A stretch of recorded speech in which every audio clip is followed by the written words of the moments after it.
guest and Dave Ellefson from Megadeth.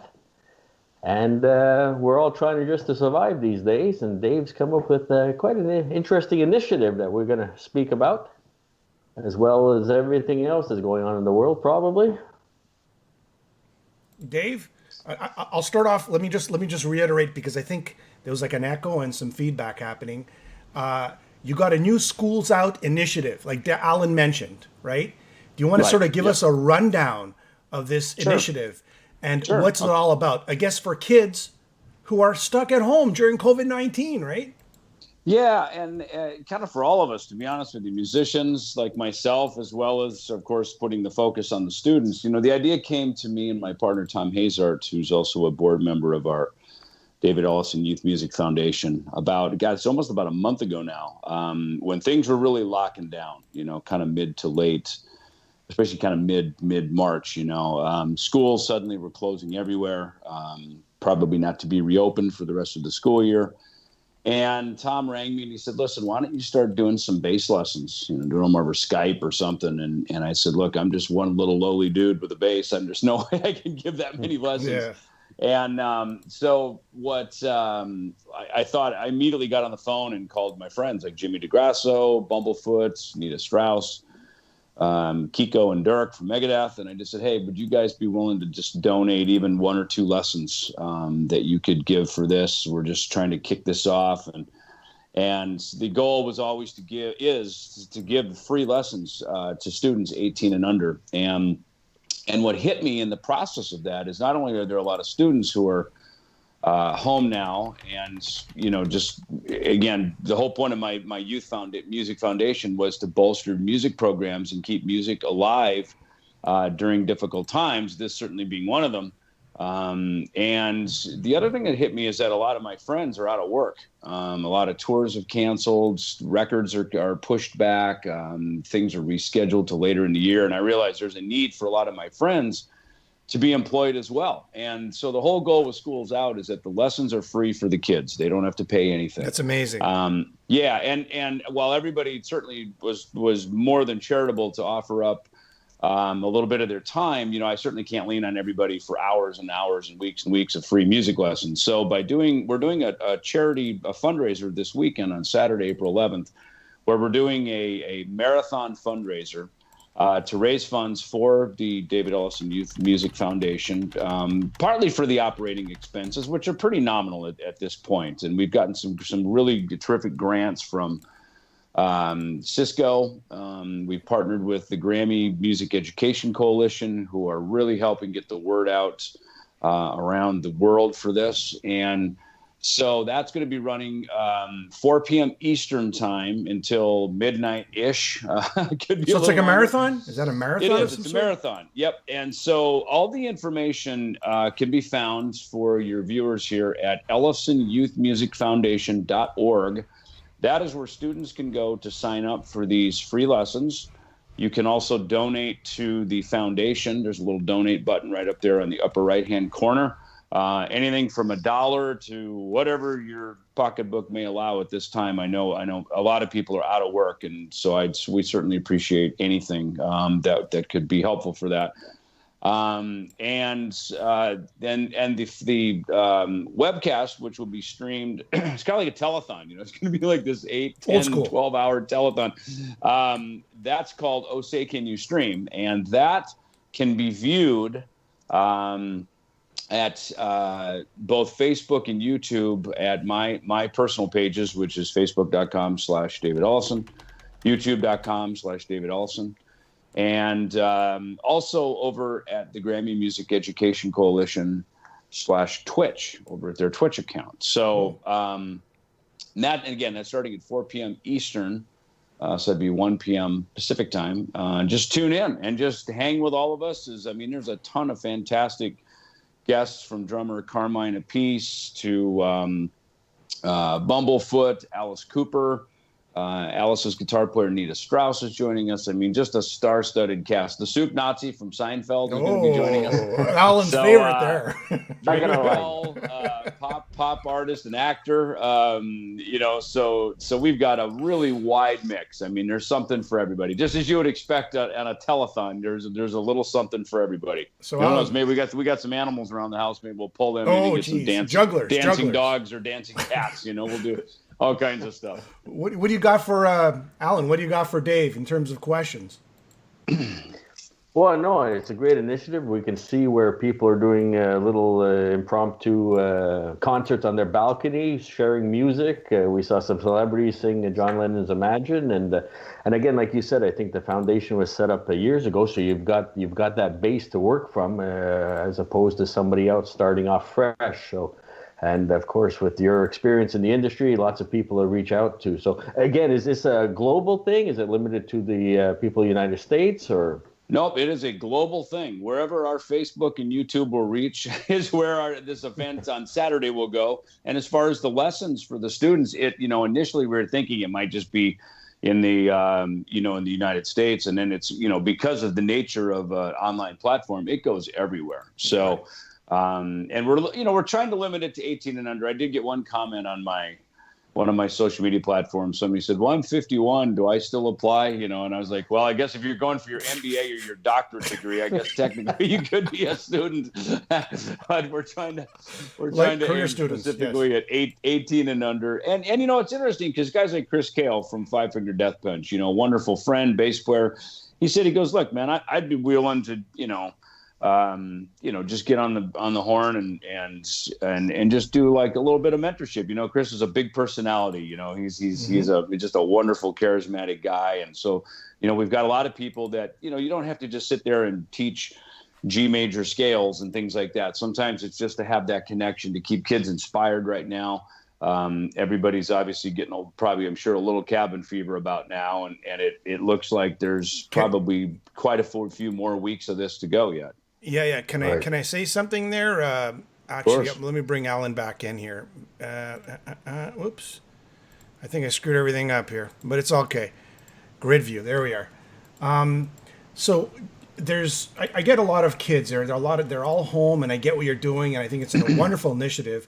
But I just want to wish a happy birthday to Ariana. She's 12, turning 12. She's a friend of the show. And she's stuck at home on her birthday, right? And, a friend of ours, a mutual friend, said if we could just say happy birthday to her just to make her feel good because she's stuck at home, Maybe she could sign up for some bass. Yeah. How are you? Happy birthday. Happy birthday. Yeah. Maybe she could sign up for some bass lessons while she's at it. Why not? Alan, you got any questions? Maybe she plays bass. Well, that's the other thing, too, is, we're spreading this wide with drummers, bass players, guitar players, singers, piano players. We're percussionists, even talking to some horn players and various people. So again, obviously we want people to stay engaged in music education. And that was a big part of my youth foundation is I grew up in the public school system, in a very rural area, the farming area of southwestern Minnesota. But, those school programs, where I took up the tenor saxophone and played in elementary, middle, and high school, and then also took up the bass guitar. And at one point in my later years of high school, played in high school jazz band. Those musical education experiences, while they didn't seem relevant at the time because I just wanted to go out and rock the nations and be a rock star and play rock and roll and, do all that.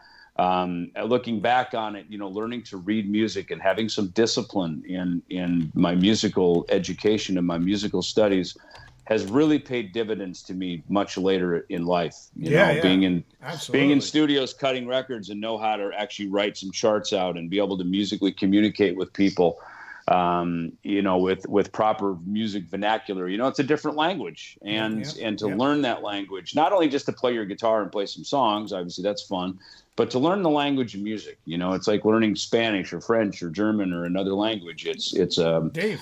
So it's important, I think, that continues now during this time. Absolutely. Dave, I'm getting questions thrown at me here. Are you okay with questions? Yeah. All right. So I guess the first question is, and I guess it's everybody's mind, is what's up with the new Megadeth album? When's it coming out? What's the story? Yeah, well, What's yeah, happening? look, so we've been working on it, and it's written and it's ready to be recorded. In fact, we were going to start recording it toward the end of March, but of course, all of this happened. We ended up having to cancel out of the Hell in Heaven Fest in Mexico City, which I think was March 15th, and right after that, we were going to go to Nashville and get started cutting tracks. But with everything shutting down like this, we obviously have to put health matters for us and it isn't just the four of us. I mean, it's when you go in the studio, now you've got a whole staff of people in studios and cartage services and all kinds of other services that go along with making records, so everybody's locked down right now. So once the sort of lockdown lifts and it's safe to go back to, I hate to say normal life, but, safe to basically engage in that again, we will absolutely, we're ready to rock. So the answer is ASAP. So Alan, unless you have a question, what's the musical direction? What's it looking like so far? Well, I think it's a great record. It's very heavy. There's a lot of really fast thrashing stuff, and a lot of it is that the vibe it feels very cohesive between the four of us. We worked on a lot of it together, the four of us. Of course, everybody works at home, and then we throw some ideas into a folder and we kind of start working on that. But we spent a lot of time last summer before we had to shut down for Dave's throat cancer treatments. We spent, a couple of months together working on it. And that was great because that really, that adds a whole different angle, a different skew, if you will, to the flavor of the record. That's how we used to make all the early albums when we all lived together in Los Angeles and we'd rehearse, 5-6 days a week. And then we'd be in the studio together working on it. And, over the years, as people live in different locations, and of course we have a lot of availability of digital technology, so we can kind of send things around to keep collaborating even in downtime like this. But I think there's a real feeling on this record that we want this to be a band record. We don't want this to be something where we just come in and sort of plug into the computer and record our parts and go home. And so and the recording process is what it is. But I think for the writing and this pre-production phase that we've been in, we have really put the time in as a band, and I think it's going to really show on the album. All right, Alan, you got something? No. I just excited for Saturday. That's the way to do it. But he's just going, can we get to Saturday already? Come on. Okay. I got to get off. Dave. I got 6 or 7 students I know that'll be signing up and tuning in. So nice. I'm gonna fire off questions. Give me there's a lot of questions here. Just give me some ahead. really fast ones. I'll keep my answers a little shorter. I know we got limited time. Fire a bunch at me, and I'll go. Sydney, David, what was the most difficult song you have ever recorded with Megadeth? Ooh, boy. There's some stuff on Dystopia that wasn't that easy to play. There was the little riff in Fatal Illusion was a bit of a challenge, and mostly because of where it's played on the bass. It's played up. I got a bass. Slapping the bass there. Slapping the bass. Well, it's played right up here up at the top, up at the nut. I don't have a pick with me, so yeah. You gotta slap it. And the tension's really tight up here. So that was a challenge one to record, just to play it right. Once we got it, it was fine. But that one, Hangar 18 years ago was challenging, especially the end part, because there's little step ups, and every time the turnaround happens, there's a little step up in tempo. So it's pretty blazing by the end of it. And a lot of the stuff on Countdown to Extinction was challenging because it was so meticulous and so clean. That recording was recorded digitally. The first time we'd recorded digitally, and so a lot of clarity to the parts. And you ready for the next one, Dave? You ready for the next one? Yeah. Go ahead. If I cut you off, it's just because I want to get people's questions in there. I'm trying to be as polite as possible here. Yeah, I understood. All right. What is your first non-metal show that you attended? And that's from Tom. Non-metal show. It's not Cyndi Lauper, is it? Look, the very first show I saw at age 13 was Kiss on the Rock and Roll Over tour in Minneapolis. And then after that, I went to go see a lot of stuff, AC/DC, Van Halen. I saw Frank Marino, Angel, Humble Pie. Frank Marino. Yeah, a lot of that stuff. And I guess Frank Marino's not really a metal show, but it was pretty heavy. It's pretty dark and heavy for that day. Yeah, so back in then we didn't really call it heavy metal; it was hard rock, I guess, but because it was as heavy as we could get. So the first one, it's hard to tell. I mean, I went to a lot of shows. Once I started going, you just keep going. All right. How's the coffee business, Dave? Good, we're doing well. I don't have a bag here. I usually do, but we're doing. Especially now, I always say quarantine time is coffee time. So. All right, Martin. Martin wants to know, what is your favorite pre-song to play with KK, and why didn't you participate sort of like on the new album that they're creating? Okay, so two questions, but like all of them are great with KK. Beyond the Realms of Death was fascinating to play, and I think that may have been a song they had never played before. Mm-hmm. One of the songs we played, and I think it was that one, and I could be wrong, but there's one that KK said Priest had never performed live before. So super great, to have that moment. We talked about moving something forward, and believe me, I wanted to, but as my Megadeth calendar just filled up more and more and more, KK. He really wanted to have the flexibility to kind of make a record and then be able to go tour and do whatever he wanted. And he wanted to put a full band together. So I get it. KK's my friend, and, he certainly has my blessing to go do whatever he needs to. With that said, if there's ever another moment for he and I to jam together again, obviously we'll take it, All right. Dave wants to know the new album. Which musical direction will it be in? And I guess just to say, which album would it be closer to, from the catalog of Megadeth? It's hard to give let me say this. I think every Megadeth now, in a way, is a culmination of all of the records, because you can't help but not be influenced a little bit by your own past. And I mean, we've got everything from that real raw, thrashy stuff from Killing Is My Business and Peace Sells. We've got the more refined moments of Euthanasia and Cryptic Writings, and so there's all that stuff together. So I think the album's going to have a little bit of everything, and I think that's good news for a Megadeth fan, because not everybody's a thrasher, and the thrashers don't just want to hear ballads. I think when it's done, and it's a little early to say because it's not finished recording yet. But I think when it's done, just from the material we have right now, I think everybody's going to be really happy with it. Alan, you want to fire off a question? No, I'm glad to hear that the record is scheduled. When we get back to, like we say, life, a normal life, which hopefully is sooner than later. That's the great news, and we're all looking forward to seeing you guys and listening to you guys out on tour. So we'll get to that point. What's your favorite Kiss riff from Acid Trip Massacre Band? What's your favorite Kiss riff? That's tough. I like the riff in Rock Bottom, like after the intro, the clean intro, and then when the band kicks in, right? I love that. That is so friggin' cool. All right. What's it like to play with Chris Poland again? And that's from GP365Y.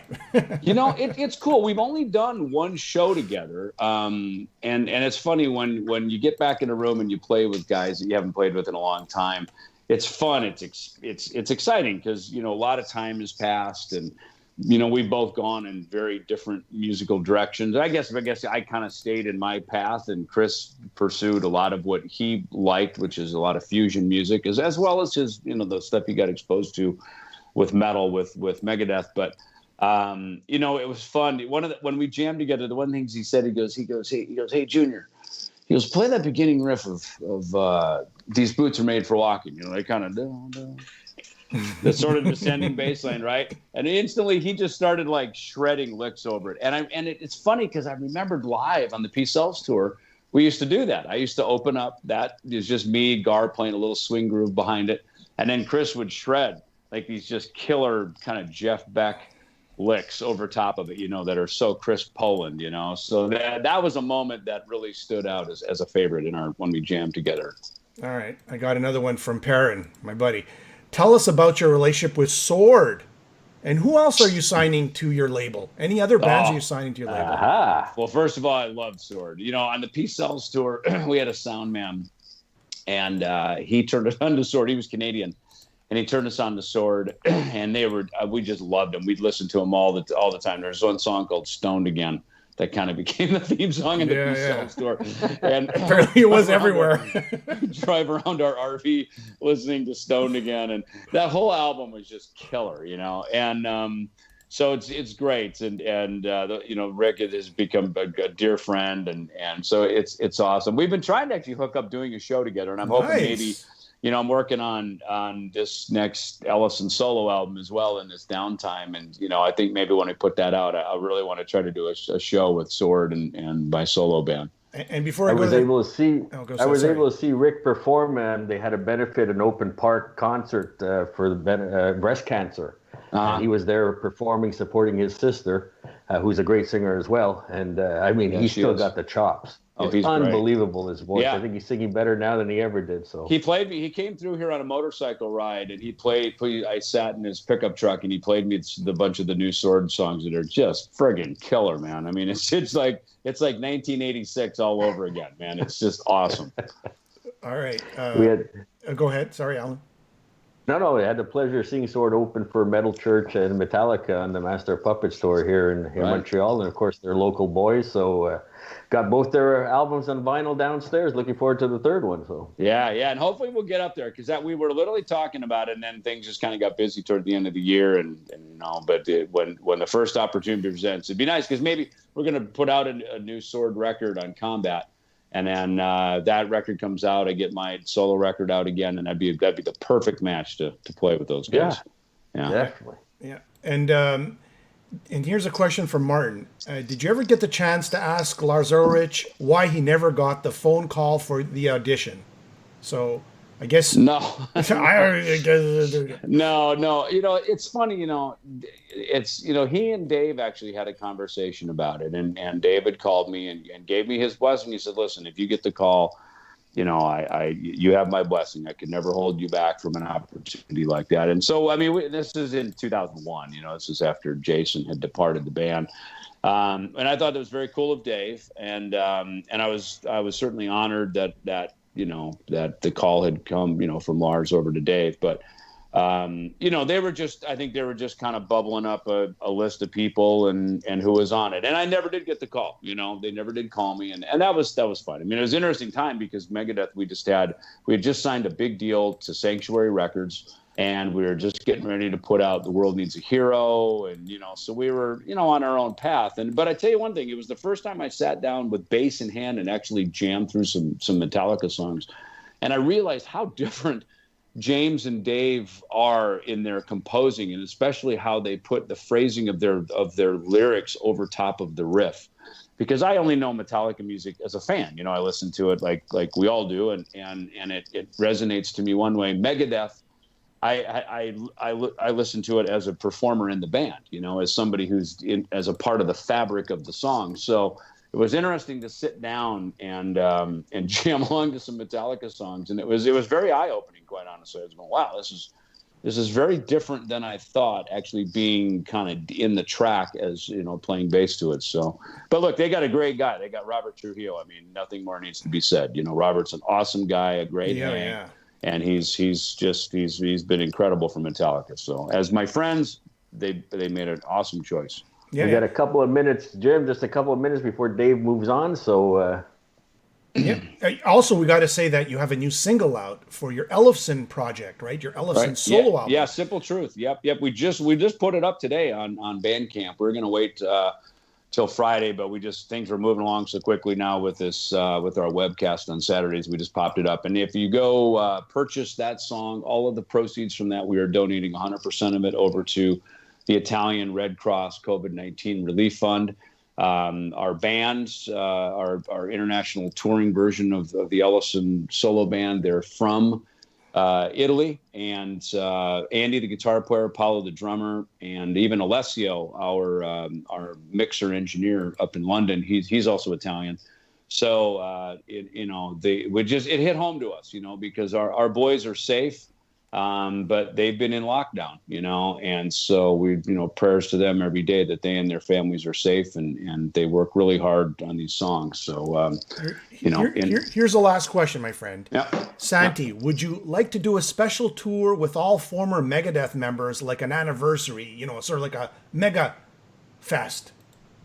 It's funny. I actually brought that up to Dave in 2004 when we were, Dave was getting ready to do The System Has Failed, and we were, obviously talking about coming together. I thought that would have been great because Yes did that. I think it was Yes in Asia or Yes or something. Yeah. They did that. And they brought everybody back. Trevor Rabin, Steve Howe, and I thought, how cool is that? I mean, first of all, that's getting over a lot of ego and just a lot of stuff, in order to make that happen. But I thought it would be really cool to do. And look, I don't know that it'll ever happen under the Megadeth name. Maybe it will one day.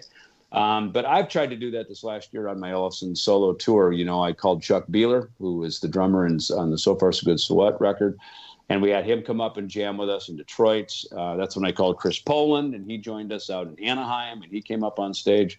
And I just played on a track, Gar Samuelson, drummer from Killing Is My Business and Peace Sells, no longer with us, unfortunately, but posthumously played on a track with him and his band, Fatal Opera. And it was a track that's been sitting there for like 20 years. Wow. And his brother Stuart, fantastic guitar player, he was in that band as well. So I actually played bass on that track, and Chris Poland's putting a guitar part down. So in a way, me, Gar, and Chris will be sort of posthumously, reunited, the three of us together on that track. And we're going to put that out on Combat Records this summer. Nice. So that's it. Go ahead, Alan. We got it. Maybe we can just summarize all the links that we need to hit so all the students out there can log on. And Yep, for the students and also for donations, EllefsonYouthMusicFoundation.org. And for the stream this Saturday, which will be starting at 4 p.m. Eastern until God knows when, probably at least 8-9 hours, that you can view over at Facebook.com/David Ellefson and YouTube.com/David Ellefson. That's amazing, Dave. I think we should do this again, and we should take more fan questions because the questions keep coming, and I can't read them quick enough, and there's just not enough time. So a lot of love from a lot of people for you. That's cool. The fans come up with the best artwork, and they have the best questions. So it's awesome. So, I appreciate you guys hosting this. Thanks so much. We'll be in touch. Thanks, Dave. Good luck on everything. Yep. Thanks. Bye. Bye.